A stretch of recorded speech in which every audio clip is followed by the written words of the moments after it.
kita, Yahweh, ng buong puso ko. Mga kahangahangang ginawa mo'y ipahayag ko.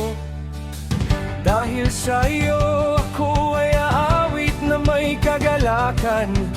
Pupurihin kita, O Diyos na kataas-taasan.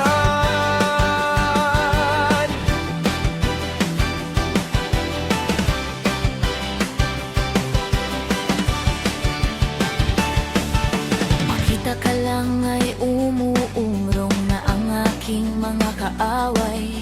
Sila'y nabubuwal at namamatay sa iyong harapan.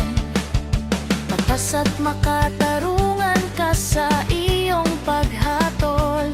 Matuwid kong panig ay iyong ipinagtanggol. Dinalaan mo ang mga bansa, nilipol ang masasama. Binura mo silang lahat sa balat ng lupa. Ang mga kalaban namin naglaho ng lubusan. Ang kanilang mga lunsod, iyon ang winakasan. At sa aming alaala'y nalimot ng tuluyan. Ngunit si Yahweh ay naghaharing walang putol. Itinatag niya ang kanyang trono para sa paghahatol.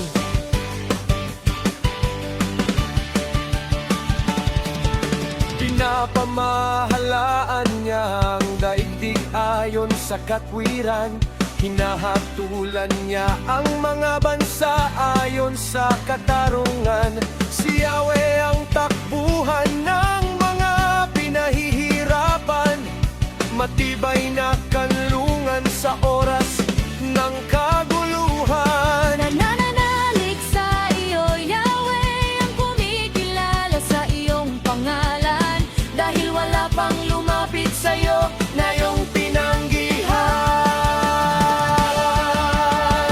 Kay Yahweh na hari ng Zion ay umawit tayo ng papuri.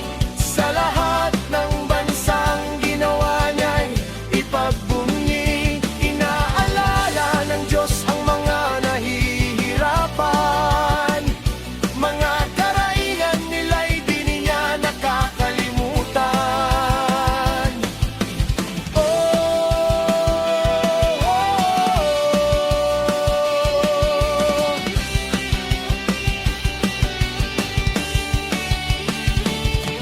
O Yahweh, ako sana'y iyong kahabagan. Basta ng pahirap na dinaranas ko mula sa kaaway. Iligtas mo ako sa bingit ng kamatayan, upang sa harapan ng lungsod ng Zion aking isalaysay. Dahil sa iyong pagliligtas, papuri ko'y ibibigay. Nahulog ang mga bansa sa patibong nagawa nila. Sa bitag para sa akin, ang nahuli ay sila. Sa matuwid niyang hatol, si Yahweh ay nagpakilala. At ang masasama'y nahuhuli sa mga bitag na gawa nila.